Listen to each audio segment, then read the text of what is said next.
banyak bisa ya? 20, 20. 30. Oke. Sekarang mau dikit-dikit aja, dikit aja nggak ke monitor. Jadi lesson learningnya kalau maunya dari 20 menjadi 5 itu apa sih? Berdisiplin atau Oh enggak, kalau saya lebih milih industri yang apa yang saya kira bakal bodong itu nggak banyak lah yang terjerat karena semakin dewasa orang-orang mengenai pengetahuan finansial. Oke, sekarang kita masuk.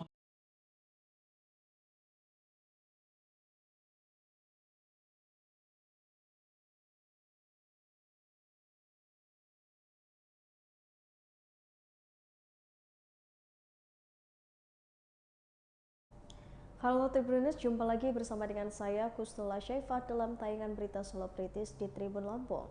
Kami akan menyajikan informasi menarik dan terupdate seputar selebritis tanah air untuk Anda. Dan inilah berita selebritis selengkapnya. Berita pertama datang dari Tamara Blanseski yang pertanyakan mengapa hotel warisan mendiang sang ayah mendadak berubah nama. Tamara Blanseski saat ini masih terus berjuang mencari keadilan yang menyangkut masalah hak waris dan juga mendiang ayahnya berupa sebuah aset hotel di kawasan Puncak Bogor, Jawa Barat. Tamara Blanseski disebut-sebut menjadi korban penggelapan aset milik keluarganya itu yang mana ini dikuasai oleh kakak tirinya, Richard Blanseski alias Ricky Blanseski. Dengan masalah yang sedang terjadi, Tamara Blanseski menyoroti satu hal yaitu terkait masalah hotel. Ia mendapati bahwa hotel yang semula bernama Hotel Bukit Indah itu tiba-tiba sudah berubah namanya menjadi saat dicari di kolom pencarian Google serta peta Google. Diketahui bahwa di Google warisan hotel peninggalan mendiang sang ayah Tamara Blanseski itu tertuliskan dengan nama Hotel Murah Puncak. Ia kemudian mempertanyakan kepada manajemen yang saat ini mengelola hotel tersebut. Berikut wawancara dengan Tamara Blanseski. Kenapa? Ada kecewaan. Bukannya kecewa lagi. Sampai kemarin jauh-jauh ke sana, apa sih Kak mungkin yang dilihat dari sana sampai Kak Tamara sendiri effort gitu untuk ke puncak sendiri untuk melihat hotelnya? Sedih ya, karena apa yang saya perjuangkan sekarang ini adalah memperjuangkan warisan amanah mendiang almarhum ayah saya yang sudah 21 tahun tidak terlaksana. Dan saya sudah bilang berkali-kali, warisan itu harus dibagi, bukan didiami seperti ini terus-menerus dengan segala macam alasan. Dan yang ahli waris itu bukan hanya saya aja, tapi banyak. Ada anak-anak dari mendiang kakak saya. Ahli waris itu penting. Tidak bisa merasa bahwa hotel itu kita yang punya. Nggak bisa. Warisan harus tetap dibagi sesuai dengan amanah surat wasiat yang syah yang dicap oleh konsulat di Perth, Australia. Beberapa kesempatan. Tapi katanya suratnya juga dibuat jaminan utang, kata Mara.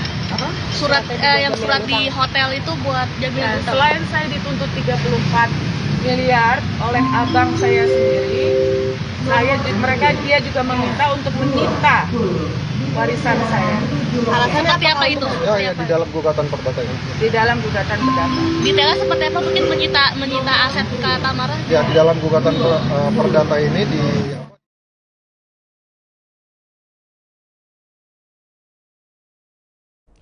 Berita selanjutnya, ogah pakai stuntman, Alexandra Gurtado peragakan sendiri adegan ekstrim di film horor Lost Man Melati.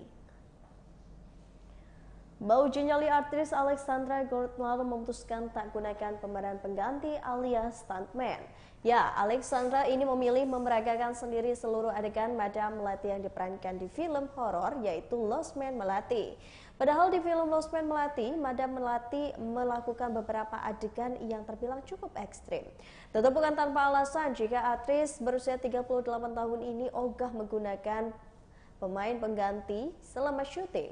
Menurut Alexandra, berakting dengan bantuan pemeran pengganti tetap akan terlihat berbeda dengan pemain aslinya. Karena Alexandra rela memohon pada sang sutradara Mike Williwan dan juga Billy Christian untuk melakukan adegan tanpa stuntman. Walaupun pada akhirnya diizinkan, nyatanya permintaan Alexandra tetap membuat kedua sutradara ini was-was. Berikut wawancaranya.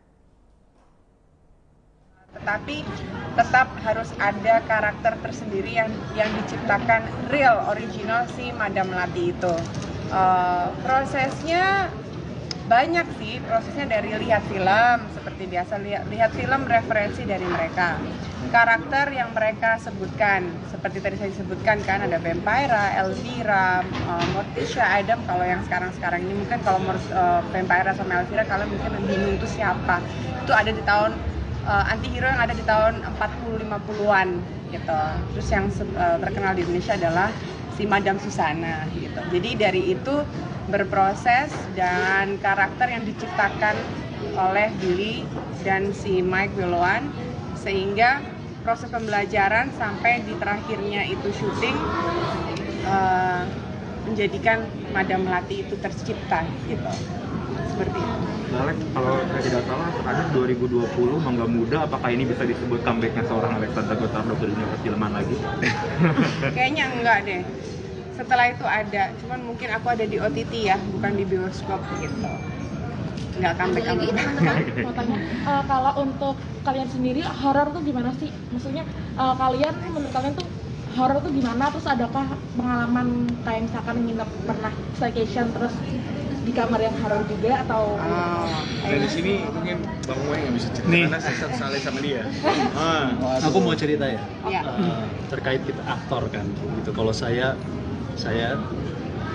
mendapatkan tawaran beberapa film-film horor gitu, tapi bagi saya kurang suka yang hanya menebarkan takutan aja gitu, karena dibawa pulang akhirnya saya belum pernah melihat, tapi saya teringat nempel karena saya pernah menonton film horor yang sudah gitu loh.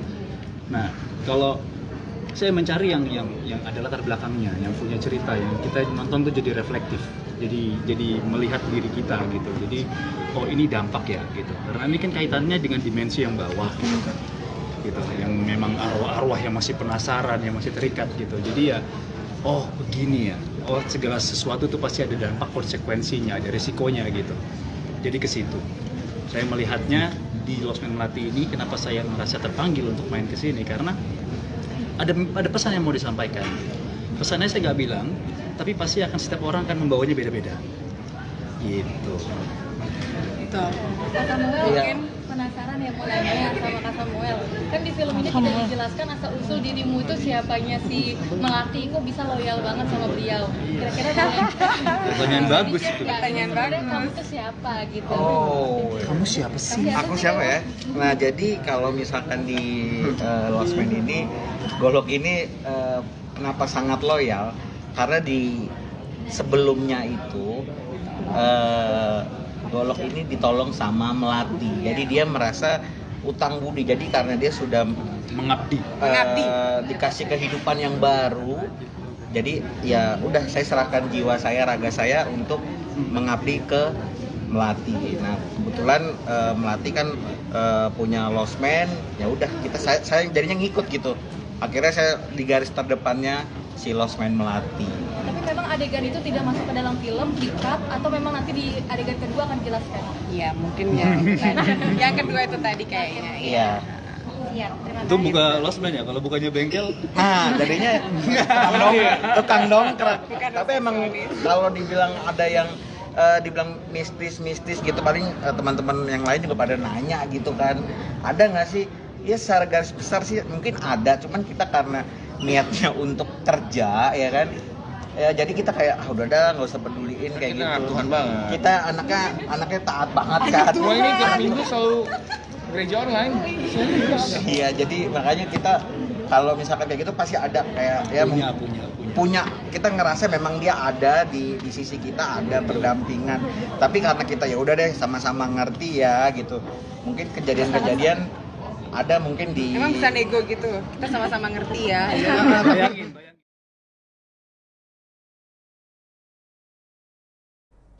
Umumkan lomba trading menuju konglomerat, Kaisang Pangarep singgung Mario Dandi, begini penjelasannya.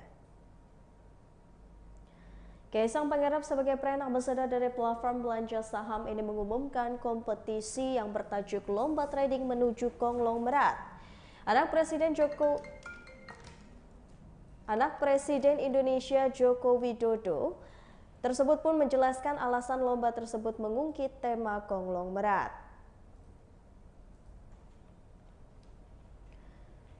di mana kompetisi lomba trading ini tersebut sebagai menjadi beberapa kategori dan juga bisa diikuti semua kalangan. Kaisang Pangarep menggunakan lomba tersebut tanpa minimalan besar atau kecilnya jumlah uang yang diinvestasikan. YouTuber sekaligus CEO dan juga founder saham rakyat Kevin Hendrawan ini menjelaskan masing-masing kategori perlombaan. Yang pertama yaitu Liga Moge. Berikut wawancara dengan Kaisang.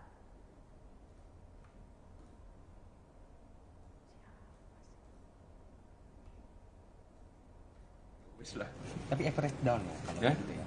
Oh ya enggak, kalau udah segitu ya enggak lah. Enggak, udah biarin aja.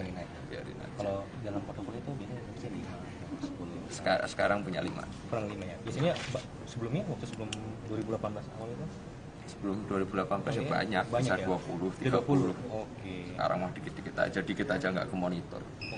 Jadi lesson learningnya kalau maunya dari 20 menjadi 5 itu apa sih? Berdisiplin atau? Oh enggak, kalau saya lebih milih industri yang apa yang saya kira bakal baik ke depannya gitu aja. Kan kita kalau yang lebih baik ke depannya kan tergantung kondisi ekonomi. Ya, sambil lihat-lihat gitu. Misalnya untuk contoh terbaiknya lah 2022 tuh nilai industrinya apa? Saya dulu kan ada bank digital. Ya, bank digital ya sekarang bank digital ya. Kan nyungsep sekarang. Nyungsep semua sekarang. Gitu loh. Terus kalau tahun 2022 apa? Komoditas global. Komoditas waktu itu 2022 komoditas lumayan waktu itu juga. Karena apa namanya? Waktu itu kan juga pas harga batu bara tinggi juga itu kan juga lumayan. Jadi saham pertambangan atau emiten batu bara yang boleh kita mention. Udah pernah saya mention kok. Udah pernah. Kalau nikel? Nikel nggak pernah saya. Pertambangan batu bara aja ya? Iya, waktu itu cuma itu aja. Hold berapa sih? 6 bulan? 7 bulan? 8 bulan ya? Saya 8. Di 5 saham portofolio itu semuanya batu bara? Enggak ada, cuma satu. Yang lain ada satu digital, satunya lagi yang tentang entertainment. Oh, entertainment. Itu maksudnya apa ya? Apa itu maksudnya? Media paling entertainment. Ya, sektornya itu. Dua lagi Mas? Itu semua. Oh, semua ya? Soalnya ada salah satunya ada warrantnya. Oh, ada warrantnya. Bikin senyum ya, cuannya ya. Enggak senyum. Sedih saya. Warren itu warren terstruktur Mas atau warren yang biasa? Warren biasa. Iya. Warren biasa. Waktu itu kan pas lagi tinggi-tingginya beli, lupa saya jual. Sampai sekarang malah harganya tinggal segitu. Sekarang 5 Mas, ada rencana buat tambah lagi nggak Mas? Mumpung sekarang kan ada 5 sahamnya Mas ya? Ada rencana buat tambah lagi? Masih lihat-lihat dulu. Masih ngeliat kan juga kemarin kan gara-gara habis yang digital kan kemarin mungkin agak goyang gara-gara apa tuh kemarin? SVB ya. Nah itu, ini kita sambil lihat data lagi lah. Kira-kira kalau misalnya Mas Kaisang tahun ini yang manggung apa tuh Mas? Kan tahun 2021 kan bank digital, 2022 itu komoditas batu bara Mas. Kalau tahun ini kira-kira? Mungkin masih terlalu awal. Saya belum tahu apa yang bagus buat tahun ini. Saya belum analisa sama sekali, belum ada waktu saya. Masih ngurusin bola. Masih bola. Masih wait and see ya 2023 ya ini. Tapi penjajakan maksudnya tanda kutip emiten-emiten yang kemarin sebenarnya sempat ngelihat yang e-commerce cuma ternyata SVB kayak gitu ya nggak jadi. Berarti itu jadi pertimbangan ya Mas ya buat misalnya kemarin juga sempat kan kayak Goto naik dari berapa ya dari di bawah 100 kan. Iya, sekarang udah 120. Berarti kan saya kira potensinya bagus nih. SVB remuk itu wis lah. Udah masuk ke enggak. Lihat aja ya. Baru lihat. Kalau komunitas global kayaknya berlanjut karena geopolitik dan potensi resesi. Ya kita sih wait and see aja lah intinya kan sambil lihat-lihat gitu. Makanya sambil karena ada trading competition ini ya sambil belajar lah untuk scalping, untuk swing trading. Cuma kadang-kadang gitu nggak ada waktunya. Jadi value investing aja ya tahun ini ya. Untuk sementara sampai saat ini masih value investing. Kalau Mas Kaisang itu menetapkan tematik nggak sih di tiap tahun gitu? Atau emang lihat momentum aja ya? Enggak lihat momentum aja. Ya. Mau beruntung kan. Kalau untung ya alhamdulillah, kalau rugi ya wis lah. Biasanya cuannya di compound di ya pasti compound lagi. Pasti. Enggak pernah jarang banget saya tarik. Tak pikir pas lagi bulan madu dia ambil dikit-dikit gitu. Enggak, di compound ya. Siap. Untuk ke properti ada kan mas? Maksudnya dia jual? Properti kan kemarin sempat, tapi cuma 1 bulan 2 bulan sudah out lagi. Sebenarnya gitu ya. Cuma bentar kok. Mas tadi kan dari 20 ke 5 ya mas ya. Kalau Mas Kaisang sendiri pertimbangan buat apa namanya, buat pas take profit atau cut loss-nya itu apa sih mas yang jadi pertimbangan? Pertimbangan kalau saya sih karena ini aja biasanya, ini satu saham kayaknya saya yakin bisa 10, ya udah 10 walaupun dia naik sampai 30 saya tetap bakal take di 10%. Karena ya udah emang 10 take apa 10% mas? 10%. Ya saya enggak tergantung, misalnya saham A ya saya 10.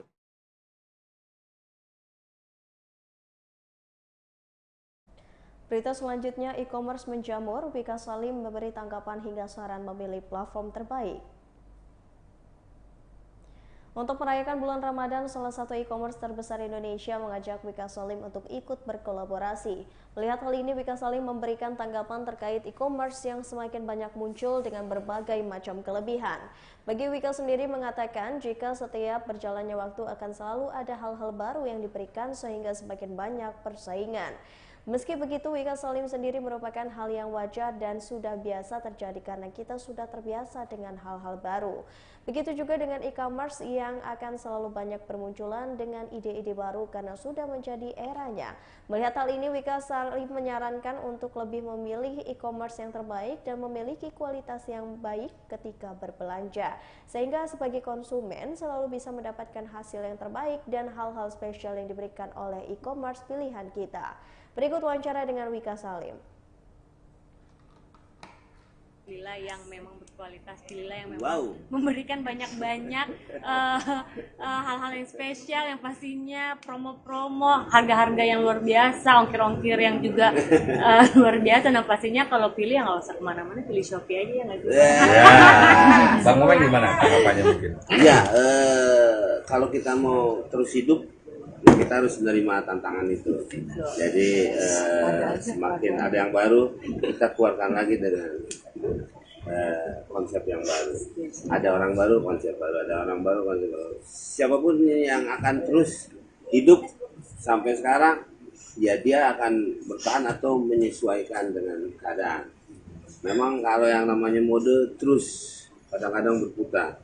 Celana dari yang sempit ke lebar, sempit lagi lebar lagi, sempit lagi lebar lagi. Nah kalau udah lebar banget baru diusir ya. Dicari yang sempit lagi. Cari yang sempit. Ya begitu. Ya Wika, biasanya kan orang, apalagi artis ya public figure kan lebih senang yang branded. Malu apa gengsi kalau seandainya bicara e-commerce yang mungkin dalam tanda kutip banyak yang KW, banyak yang nggak asli. Nah, kamu sendiri nanggepinnya seperti apa? Kalau aku sih lebih yang santai, dan kalau itu kan balik lagi ya. Dan menurut aku juga nggak mesti.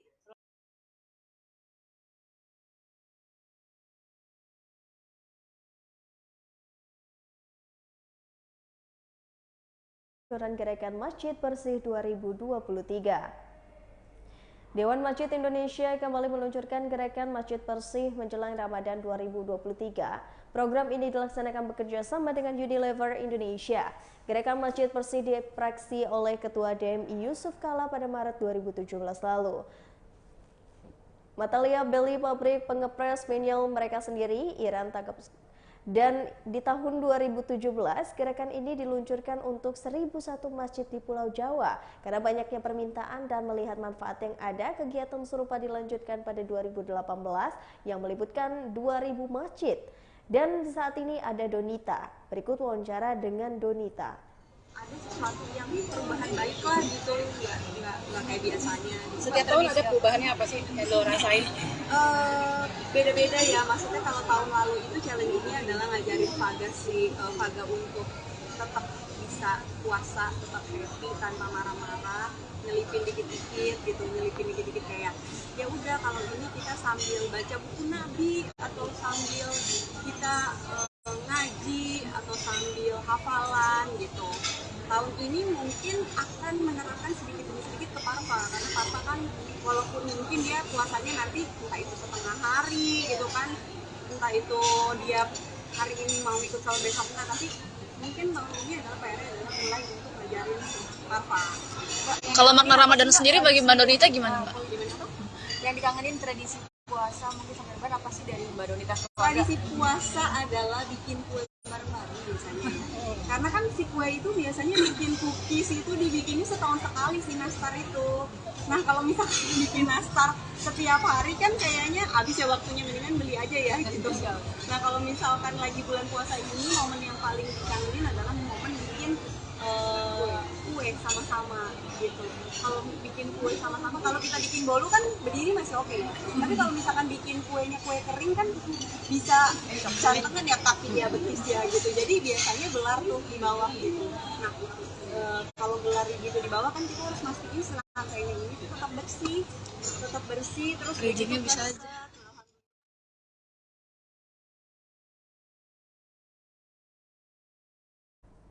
Baiklah Tribuners, setelah tadi berita selebritis di Tribun Lampung bersama dengan saya Kusnul Asyifa. Selamat sore dan sampai jumpa.